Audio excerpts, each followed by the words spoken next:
how your life would be different or what would be different in your life if when you were developing as an individual, both personally and professionally, if you had done so from a divergent standpoint rather than a convergent standpoint. If something along your educational line, so to speak, taught you that it wasn't such an extra lift or so out of the box to think differently based on what your true interests and passions were or where you might want to develop yourself instead of trying to develop in the way that everybody else around you was. Well, that's what we're talking about again today. And I just want to welcome all of the listeners here to our first series that Seeing to Lead has done. And this series is about the divergent thinking and leadership that we also need when we face our educational system today. You see, the Divergent Thinking and Leading series is a series about Divergent U and how we get to where we can develop both personally and professionally to the greatest level of success possible. This is the third in the series. And in the first one, we talked about Divergent U and the leadership philosophy behind it. And then the second one, we talked about developing leadership and the process that goes with that. Specifically, we outlined a framework, or I should say Sam, our guest, who I'm here again with today, outlined a framework about values, goals, and process. So today, episode 3 is about personal and professional development, which is incredibly important and so important to develop yourself personally so you can develop yourself professionally. But we're going to hear more about that from Sam. And once again, for those of you, just so you remember, Sam Tarell is a serial entrepreneur and a TEDx speaker. He's the founder of Divergent U, a one-year alternative to college in Orlando, Florida, to help students discover their professional purpose and achieve their dream lifestyle. I can't wait to continue the conversation with Sam because as we talked earlier, before I hit record, we kind of got into a flow state on a second one because this is something that's so important to both of us. What can hold back your imagination from happening? So what's everything that can stop your imagination from becoming a reality? Divergent thinking is having that wide imagination, being able to have ideas, right? Generate ideas. And so we wanted to develop a framework that contained that a little bit more. And so the question was, what can stop your imagination from becoming realities? And over the course of a lot of beta testing, about 1.5 years of workshops in front of hundreds, if not thousands of students, with a whiteboard, I started asking students, what can hold back your imagination? And we came up with these pillars that we called the 12 limitations.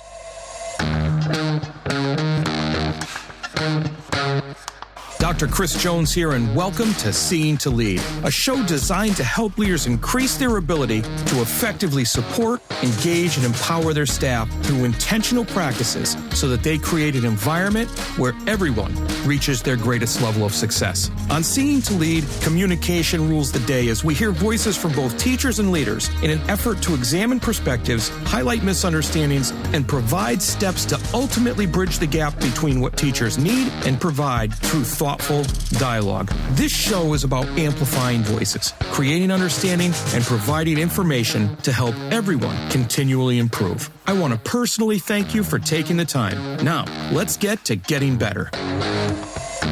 Sam, welcome back to the podcast for episode 3. Very excited to be here. Thank you for having me back. So I'm going to stop being so long-winded because I was in the beginning there, and I tend to. So you've got so much to say that I don't want to overshadow that. But what people need to know, I think, first is, could you kind of run us through what Divergent U really is again and what it's basically based on, the idea of divergent thinking, before we step into that whole personal and professional development piece? Absolutely. So divergent versus convergent thinking is, I think, the root of the discussion, where convergent thinking is thinking to a set point. So if you imagine just the idea of converging towards a singular end point is what convergent thinking helps to do. So an example would be 2 + 2 = 4. It's a convergent question. There's multiple variables. It leads to a right answer. Divergent thinking is starting from a question and expanding. It's an expansive way of thinking. So a question like, what is your professional purpose? A question like, how do I start a business? There is a blueprint to some degree to start a business, but if you're building a company, for example, which I talked about in previous episodes, I started my first company, Hoop Brothers, when I was 18.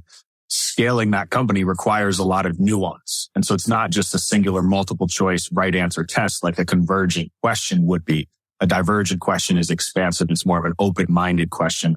And another way to think about it is almost a convicted mindset versus an open-minded mindset, where the convergent is the conviction, which is important to have, but the divergent is the open. And so that's a good place we can kind of start from. No, that's absolutely perfect. And when people are thinking about how that works, and I got so excited in talking to you anyways, I even forgot to introduce myself in the beginning of this because of how excited I am about this. But I figure people are going to know who I am.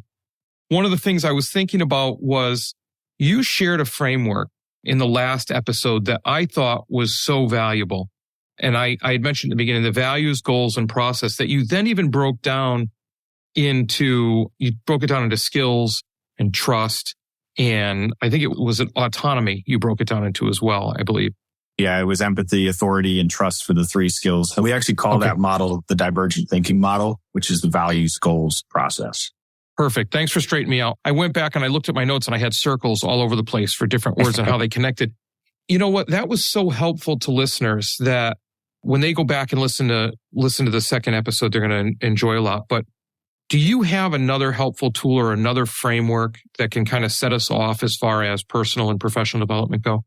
Yeah. So about 4 years ago when I started Divergent U, the question that I was trying to find the answer to is what can hold back your imagination from happening? So what's everything that can stop your imagination from becoming a reality? Divergent thinking is having that wide imagination, being able to have ideas, right? Generate ideas. And so we wanted to develop a framework that contained that a little bit more. And so the question was, what can stop your imagination from becoming reality? And over the course of a lot of beta testing, about 1.5 years of workshops in front of hundreds, if not thousands of students with a whiteboard, I started asking students, what can hold back your imagination? And we came up with these pillars that we call the 12 limitations. And so the 12 limitations is a framework that is designed to help students and individuals and professionals find what's holding them back and how to overcome them. And so that's kind of what we can walk through today. And there's 12 different pillars of this. So we can jump right in if you're ready to get started. Fire away, Sam. Sweet. So the first limitation is limitation of clarity. And so what that means is you're limited in not knowing who you are or not knowing what you want. And so that's the foundation, because if you don't know who you are, you don't know where you're going, you're not going to be able to make progress. So that's, again, going back to that divergent thinking model, the values, goals, process. That's values is defining and understanding who you are. The goals is knowing where you're going. So that's a big part of the clarity. And I think before people can make progress, they have to have clarity. So the clarity is the first limitation that can hold you back. If you're lacking clarity, you're not going to make progress. The second limitation is limitation of discipline. And so discipline is the continued effort towards something. You can have the clarity of what you want, but if you're not disciplined enough to stay committed and consistent, then it's not going to happen. So the clarity, discipline, and the third is beliefs. And we can kind of open the discussion there. Beliefs is confidence. It's your belief in what could happen. If you don't believe something is possible, then you're never going to try. So you have to first believe it's possible before the action takes place. And so that foundation, those first 3 limitations are very internal. It's the clarity, it's the discipline, it's the beliefs. Some of them are more external, but we can kind of start there.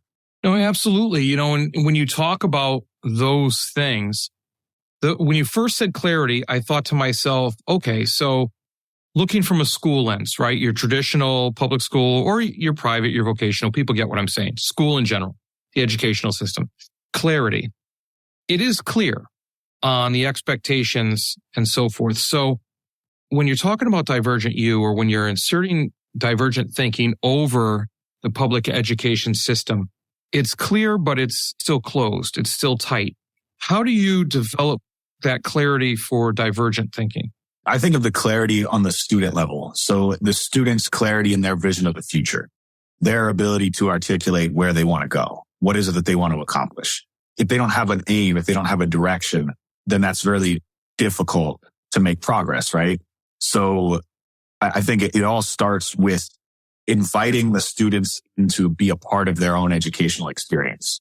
At Divergent U, the way we go about that is a lot of our curriculum is open-ended questions, and the discussion happens in the classroom to help students clarify the things that they're aiming at. So we do exercises on setting values. We do exercises on taking a goal and, let's say, a 3-year goal, reverse engineering that to what needs to happen in this year, taking that, what needs to happen every quarter of the year, what needs to happen every month of the quarter, what needs to happen every week of the month, what needs to happen every day of the week. So you take a large goal and you bring it down to the ground level is one of the exercises that we do to help students gain that clarity.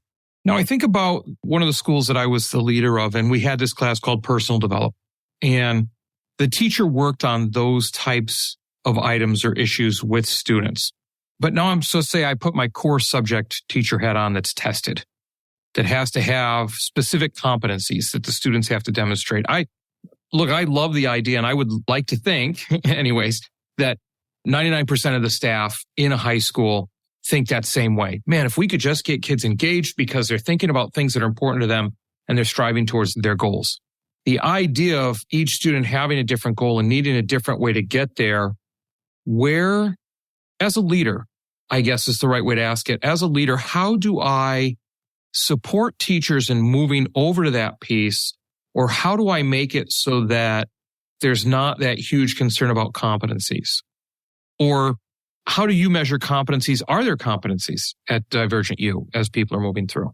So we don't have any standardized testing at Divergent U. The only metrics that we're tracking is one is a self-assessment that the students take where they're reflecting on their own levels of competence, clarity, and words that they choose for themselves. So they could say something like, I want to be more empathetic. I want to be more authentic. I want to be more joyful. And then they self-assess where they are on that on a scale of 1 to 10. And we check in on that test on a weekly basis with the students. And the other measurement that we have is personalized goal setting. So the students are setting their own individual goals and we're following up on those goals based on their own unique interests. That's the two methods that we're really tracking the student progress on. To answer your question about how to get that in the classroom, I guess a little bit more.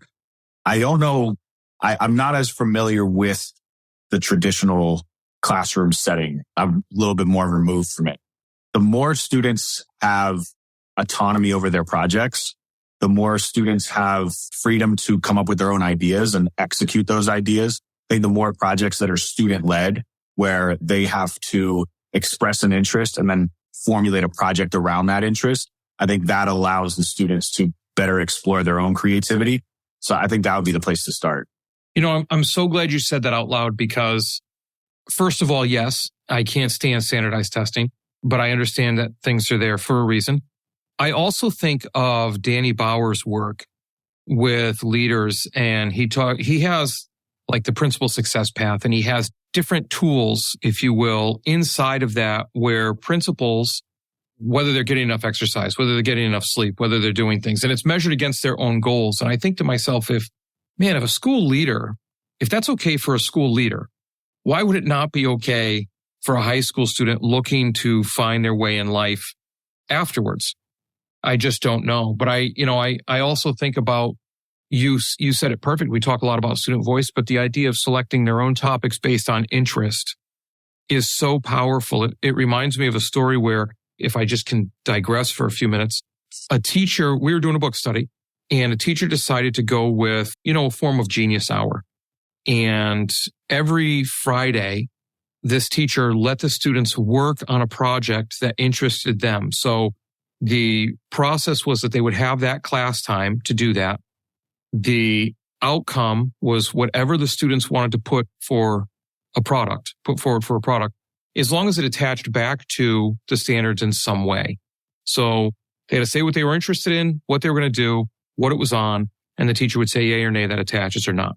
At the end of this time period, the teacher came to me and had a cart full of different projects. I'm talking everything from game boards to some students wrote a paper to, trifold boards, things like that. And the teacher looked at me, loved what had happened, loved the process, loved the thinking piece of it, but said, I never designed how to grade it. So the grades got caught up. You don't do that at Divergent U. You work on the mindset of basically you're looking at the wild frontier and you need to do what you want to do.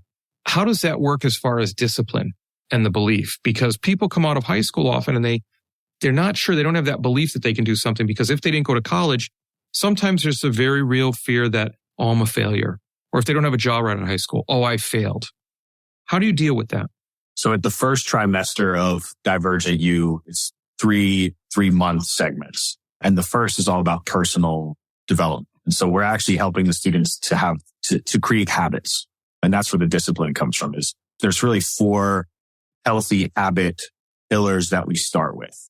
And that is, one is rest, which is not something that our culture is very celebratory of to a degree. It seems like it's all productivity focused. And if you're not productive, then there's a lot of self-criticism that comes from that, and societal criticism that comes when you're not being productive, right? So we help our students develop rest habits. That's sleep patterns. They track their sleep. So that's one area that they're developing habits around. The second is exercise. So physical activity, developing a habit around that. And so for 3 weeks each, for all 4 of these, the rest, the activity, nutrition, and then breath is the last one. So we do breath work is a short period of some of the things that we do. Some of it's more meditation based, but it's just helping students tap into their breath, because breath determines so much of. I'm not the expert, I would say, on breath work, but I think breath is such a bigger impact. And having done some personal breath work myself, it's a very transformational and transcendent type of experience where you're like, how is that even possible just from breathing different? We don't get enough oxygen to the cells of our body sometimes because we breathe in a way that makes us more anxious. So the discipline actually starts at that level where we're going through the basic habits. And then that continues on where we're helping the students to stay accountable to their goals. When they're checking in week over week to say, this is what I want to do. Did I do it? And you're doing that for 9 months. They're really starting to see what matters most to them. And that gets reinforced week over week as they continue through the program. That's absolutely fantastic. And it's such a granular level. And it's that whole buildup of small wins that once they start getting those, the belief comes. Yeah, and the beliefs is building on that, but it's also seeing the environment around them, which kind of takes us to the next limitation, if I can jump there, which is the culture. So limitation of culture, which I'll quickly close up beliefs and then we'll jump on the culture. Beliefs, they see a culture of people around them who are succeeding. And when you see that success and that progress happening, your belief of what's possible starts to expand. We can even look at the success of our past graduates, and that opens the door of possibility for a lot of people, but it's different when you're reflecting on you. Right? It's different than if it's, oh, well, somebody else did that, but I don't know if I can do it. But when you're in an environment, to go to the culture, that is you're seeing others make advancements. You're seeing others get those small wins. You're seeing how that adds up over time. It inspires, and they start to believe in themselves because you see the progress they made. You can go back at the end of the first trimester and see, this was your week. This was your goal in week 1. This is now where you're at in week 13. Look at how much progress you made.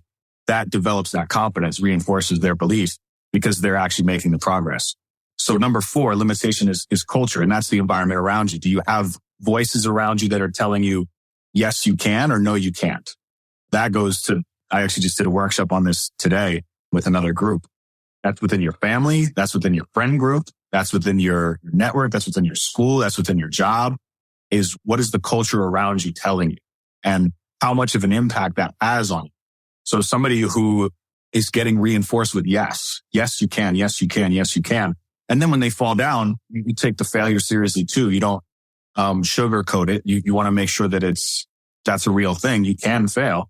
So it's not just a positivity without cause, so to speak. There is that reinforcement of authority of you didn't get the goal done, so let's talk about why. But having a culture that is supportive versus a culture that is telling you no, it changes a lot for students, especially if they've never been in that kind of environment. That's fantastic. So you have culture, and I could go on forever about how we need to turn that culture in schools as to, yes, you can, or no, you can't, or the students that have the ability or don't have the ability. There's tons of, Carol Dweck, everything. You can go forever on that stuff. What are some of the others? So the next 2 limitations are limitation of location and limitation of roles. And so again, this is a framework on what can stop you. So far we've gone through clarity. You don't have the clarity, you don't have the discipline, you don't have the beliefs that can hold you back. If you do have the clarity, discipline, beliefs, you're still not unstoppable, right? You still have the culture around you could slow you down. Somebody saying, no, you can't, or no, you shouldn't. You might not act on that idea, even if you believe in it. Location can hold you back, where you're at physically in the world. Location is actually one of the limitations that I don't believe is possible to overcome in some senses. If you get yourself in a position where, worst case scenarios, if you're in a prison cell, let's say, you're trapped there.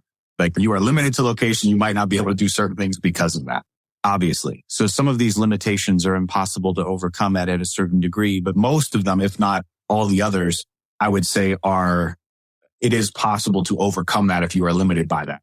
And then 6 is rules. So understanding the rules within the government, understanding the rules within, if you're working a job, what are the rules within the company?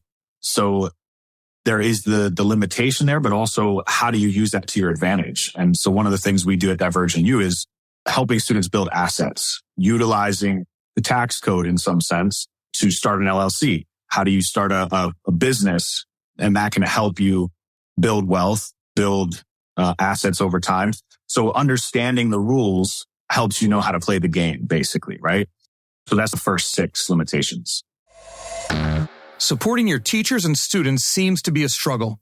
They just don't seem to be engaged. You wish they would take more responsibility for their learning and culture of the building, but they just don't seem to be empowered enough to do it. So, my question is, have you checked out the book Seeing to Lead yet? It's all about creating a true educational experience where learning, growth, leadership, and community take center stage. Full of strategies and resources, Seeing to Lead is about attaining that goal by employing a model that supports, engages, and empowers all individuals to become leaders themselves. Pick up a copy today at seeingtolead.com. That's SEEINGTOLEAD.com. Remember, you don't become a leader and then decide you need to support and recognize others more than yourself.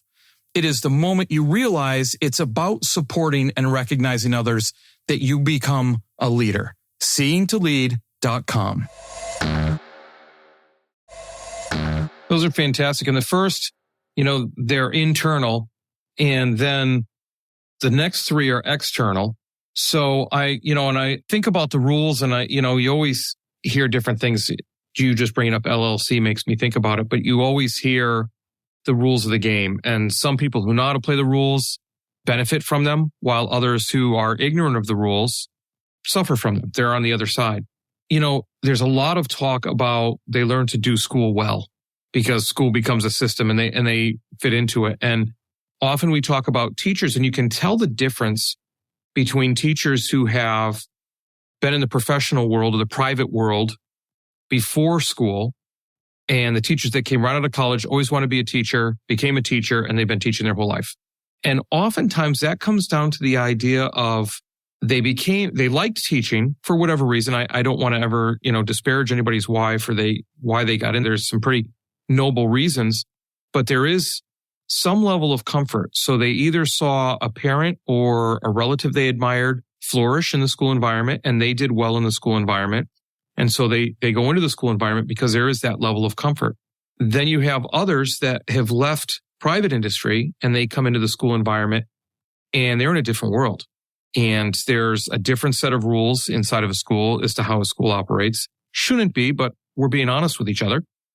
So it's really interesting that, one, you have to learn how to, I don't want to say outplay yourself, best yourself, but you need to outplay yourself and best yourself if you're going to have control over yourself. And then you need to outplay, so to speak, or best your external environment with that second set. Yeah, absolutely. We categorize them in different cats. The first category, I guess, the first 3 is the foundation, the clarity, discipline, beliefs. The second category is awareness. So that's more the awareness of your external environment. And on a larger scale, right? That's the overarching culture, the location that you're at, the rules of that environment. And then the next is the strategy category. And this is where a lot of people point to when they feel limited. And so it's the limitation of connections. So this is knowing the right people, right? I'll go through all three and I'll break down each one. So limitation of connections, knowing the right people, limitation of money, a limitation of time. And so a lot of times when people aren't able to make progress, they'll point to one of these three things. They'll say, I don't know the right people. I don't have enough money. I don't have enough time. The phrase, you need money to make money, right? Or I don't have the time to dedicate towards this. The connections one is interesting because now we live in a world where connections are widely accessible through the internet. If you don't know the right people, or someone could say it's all about who you know. And I think there's some truth to that. But the beauty in that is you get to decide who you know, because there's a much more accessible world of people to connect with online than there was 20 years ago. And so you can find those connections. One of the exercises we actually have our students do on LinkedIn is reach out to professionals or experts in an industry they're interested in and ask them for 15 minutes of their time to ask questions and to learn from them. And without fail, if they send more than 10 to 15 messages, they usually get at least one back who will give them the time to do that. A lot of people want to share their knowledge, especially coming from a student who's like, I'm trying to learn. How can I develop myself? Those doors are open. So if you're looking for the connections, that's one place to start. Limitation of money. There's an abundance of money in the world. It's how do you get access to it? You can see it in everything. If you look around the room that you're in, wherever anybody's listening to this, everything that you see, somebody created. There's a business model behind it to some degree. Money's everywhere. It's a matter of how do you get access to that? And that's where we help our students to create something of value. So that is a skill or a creation, a product or service that they can offer that provides value to the marketplace or to an individual. You can go the route of getting investments to build a company or to create something, but to overcome the limitation of money. So quick personal story on this. I started my first company, Hoop Brothers, 18 years old, $0 in the bank account, didn't have any investors. And Hoop Brothers is a basketball company. We film high school basketball players to produce videos for them to get scholarships for college. And when I started out, I had a video camera, had editing software on my computer. That was the limit of what I had access to. And I started going out to my brother's tournaments and filming him. His teammates started paying me to do videos. They wanted their own videos. I partnered with a training facility that then sent videos. We then started working with local events, and they sent a lot of players purchase videos from those events. And I was able to build Hoop Brothers from 0 to 6-figure company within 3 years because it was reinvesting back in. So it doesn't necessarily take money to make money. Now I'm at a point where I've exited the company. It's running without me, and it's an asset. And so you can build an asset over time that makes money without requiring time. And that's a longer conversation. We can't really get into all the details of that right now, but overcoming the limitation of money is possible. It takes a lot of effort, and it takes a lot of understanding the market, understanding what skills or creations you have to offer that can be of benefit. But once you start to package that, so to speak, into a real offer, then you can build from there. Any thoughts on that before I jump to time? Yeah, I've got about 10,000 thoughts on that. I'm thinking, hey, is there a spot for a principal that would be interested in taking your year course?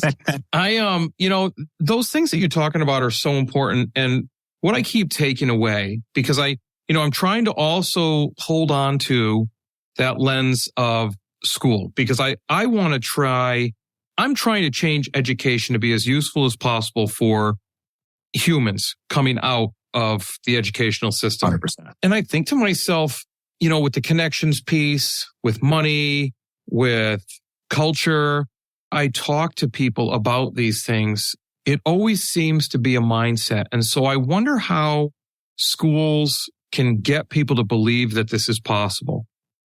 With all these lists, and I know I'm jumping around between internal or the foundation ones, the awareness ones, and the strategy, but so much of this, when you talk about it, seems to be a mindset, and maybe the key, like the service you provide, where you teach about this stuff, just a little bit of know-how to do it. I think beyond the mindset, I can give a very, very tangible action step once we get to the end of the 12 that people can implement on an individual level, and then even an exercise that could work in the school environment.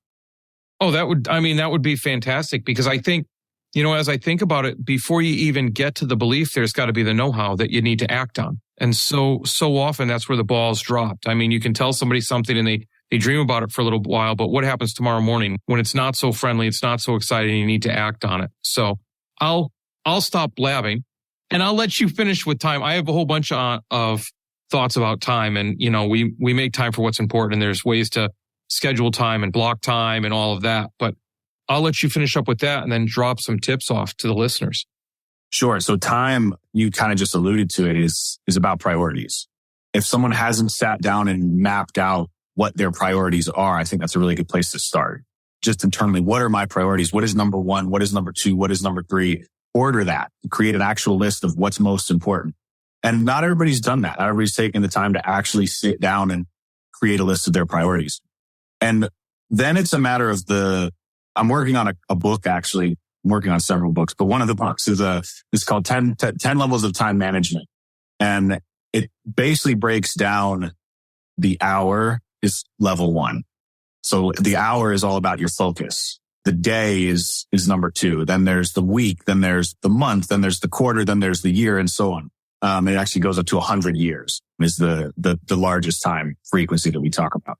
But often when people say they don't have enough time, they're thinking about time in a day to day or a week to week or an hour to hour. And if you look at a 3-month goal as a good starting point, or a quarterly goal, and you say, what can I get done in the next 3 months? And make that a transformational goal. Make that the thing that moves the needle in your life the most. Whether that could be a professional goal, that could be a personal goal. That might be, I had a student who was older, actually. She owned a property in somewhere in, I want to say New Hampshire. But one of her goals was clean out her basement. It was like she had a basement that had all kinds of, that might be your goal, right? That might be something that you want to prioritize and put time for. It could be something as simple as that. But when you look at it over a 3-month period, you can then pick the pockets for it in advance for when you can start to create the priority, rather than looking at, well, today I don't have time. Yes, today you don't have time, but you haven't set up your time in a way that allows you to have time today.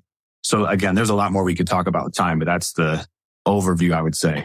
Can I just give a confession on time? Sure. Quick confession with Dr. Jones here. It's funny so when I wrote my first book, I wanted to write a book. I wanted to get it out there. It was a priority. And I set a goal of writing for a half an hour every day. I'd sit down and write. Now, I would give myself up to an hour, but I definitely had to do a half an hour. Over an hour, I couldn't because it would eat into other things. And that was on my calendar. That was on my to-do list. Every day, I would look to check that box. Wrote a book fairly quickly, and now I have a published book. I want to write a second book. I have a second book in me, and I have not put aside time. And I've been sitting on this idea for the better part of a year, because I'll write to it when I get to it. I'll write it when I get to it. And every once in a while, I'll put an hour in. And then, then it takes me 20 minutes to get back into the flow state to be able to write the way I want to write. And it's gone nowhere. I mean, I've got part of a draft, but it's gone nowhere. So that's just so the listeners can understand, and I can add that personal part about me to it. What you're saying is 100% on point as far as priorities for time. This one more piece on that, that's the upfront is the setting the goal, right? And having the time for it. The second piece is when you get into executing on that and other things distract you. And so there's assertiveness training there to help people set boundaries and say no, because there's people in your life who maybe they call you and that automatically pulls you in this direction. So how do you say no to that? How do you stay focused on what you're doing and not allow your energy, let's say, to get pulled in all these different directions? And that requires some assertiveness and authority and the ability to say no based on what your priorities are. So the last 3 limitations, this is the execution phase. And you actually kind of mentioned one earlier, which is the limitation of knowledge, not knowing how. The limitation of knowledge, limitation of talent, which are a little different. So knowledge is the know-how, talent is the ability.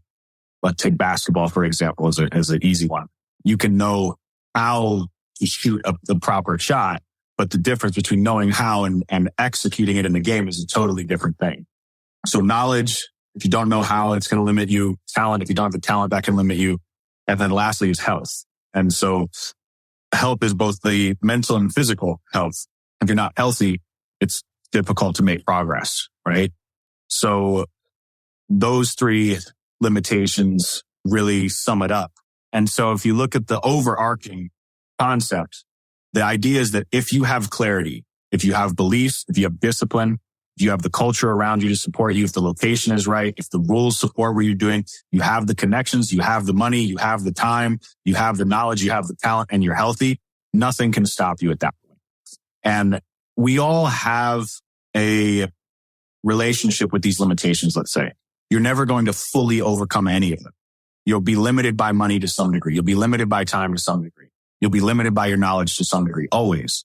And so it's not about necessarily overcoming each of them entirely. It's about understanding where you're at with each. So the framework the exercise that we do with this with students is we take these 12 limitations and ask them to identify which three are holding them back the most. And then to write out a single action step to help them overcome that limitation. I had another thought, but I'll let it come back to me. No, that's fine.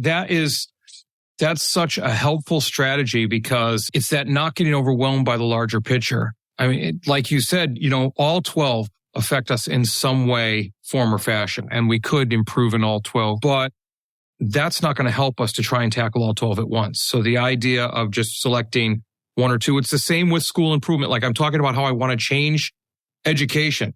I can't turn the whole oil tanker at once. I have to do it small step by small step and in pieces that people will accept. I think about when we're talking about continuous improvement and how to improve instruction in the classrooms. I can't just jump in and do it wholesale. So we're doing learning walks, but we're starting learning walks small and we're pointing out small positive things. So that in turn changes the mindset or the overall culture to one of openness, one of let's try something different, one of risk. But it can't happen overnight. People become overwhelmed and they freeze up. Where what you're talking about, that's directly contrary to what people need to do to actually move forward. The grounding of this is in the awareness. So one of the things we'll do at the end of this workshop, because this is one singular workshop that we do, and then we have a whole set of workshops that come after this to reinforce all of these concepts. But in that singular workshop, one of the things that we will do at the end is ask students, if you overcame all of these limitations, is there anything else that could stop you?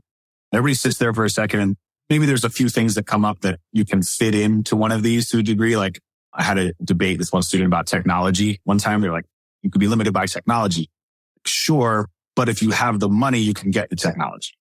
And so, or if you have the knowledge to develop the technology, you can develop the technology. So it fits in with some of these others. But the point is, if you look at these 12 limitations and you can say, okay, this is actually a real container of what's stopping me, and you have that awareness, then the next question is, are any of these impossible to overcome? Is it impossible to overcome this limitation? Like I said, you could say location, you could say health, perhaps, but I would say even with health, from the way I try to look at it anyway, is if my mission is bigger than me, then even if I pass on, the mission continues. And so the success can happen. And even my health doesn't have to limit what I'm trying to do because it can live beyond me. So that's just one tidbit, but that's the framework in its entirety, the 12 limitations. And what I would recommend for the listeners is go through those 12. I'll list them again a little more slowly if anybody wants to write them down that's listening. So you got clarity, number 1, discipline, 2, beliefs is 3, culture, 4, location, 5, rules, 6, connections, 7, money, 8, time, 9, knowledge, 10, talent, 11, and then health, 12. And you can do it with the 3, identify the 3 that are holding you back the most. But if you want to go even deeper, you can journal on each of these. How is clarity stopping me? Where am I lacking clarity? Where is the culture around me? How is the culture around me supporting me? And is there other places I could be immersing myself to get more of a yes environment? So that's the exercise that I would recommend for everybody listening. Sam, you not only gave us a framework that we could sit and think about, and I'm so glad you listed them again. Thank you very much for doing that for the listener, but you also gave us an exercise to use them. And I think of how useful that would be just in personally for people, but also to work with students, to help students with that. I can see any of these limitations being singular limitations that a teacher could address with a student in a classroom. And you don't have to worry about content. Like I mentioned competencies before, you don't have to mention that. You can, when they're working on something, say they're trying pre-calc and they're struggling with it, and you can talk about whether it's a knowledge piece or a talent piece, what they're doing. You can work through them with that. And if you explicitly name those things, I think that's so much more helpful for students too, because then they'll start to internalize them. But you look, this is a huge episode. You've said so much. You gave a whole framework. What I'm going to do is, we'll kind of wrap it up here. I think with that strategy you gave and then relisting them, I think that's fantastic. And I think that's going to help a lot of teachers. So, and even people outside of education, anybody that listens to this.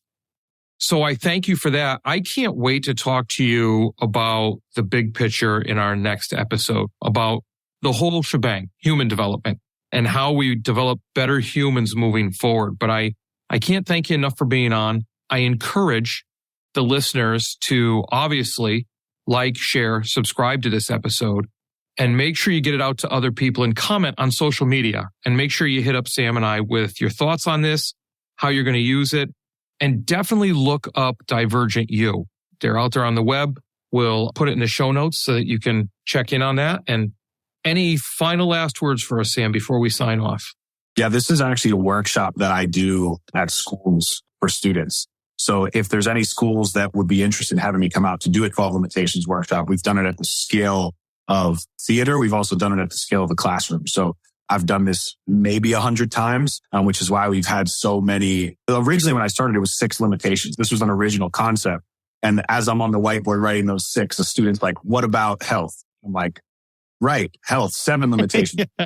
So it was created with the students in some sense over the course of several years. And this kind of got buttoned up over that time. But if anybody's interested in having me come out to speak, I would love to share this directly with students. And then you can reach me directly at samtarell@gmail.com is my email. And then Divergent U's website is just divergent-u.com as well. Perfect. And like the other ones, I'll definitely put all that stuff in the show notes. It's good that people hear it. And not only that, they have a place where they can click it right in the show notes when they're listening to it. So all those links will be in there. Can't thank you enough, Sam. I'm really enjoying our conversation. Like I said, I can't wait till the next episode where we dig into that a little more. So thank you, everybody. And make sure you go out there and keep making yourself better by checking out things like Divergent U and folks like Sam. Well, that's a wrap, but not the end. Next step, be sure to take action on something you heard here today. Hey, thanks for listening to the Seeing to Lead podcast. If you would like to connect for any reason, email me at drchrissj@gmail.com or catch me on Twitter at drcsjones. If you've gotten any value from the Seeing to Lead podcast today, you can help me and other leaders create a world-class environment through a teacher-centric approach by subscribing to the show, leaving an honest rating and review, and sharing this episode on social media with your most valuable takeaway. Also, one last thing. Have you had a chance to pick up my latest 5-star rated book yet? Grab your copy of Seeing to Lead anywhere you buy books or at seeingtolead.com.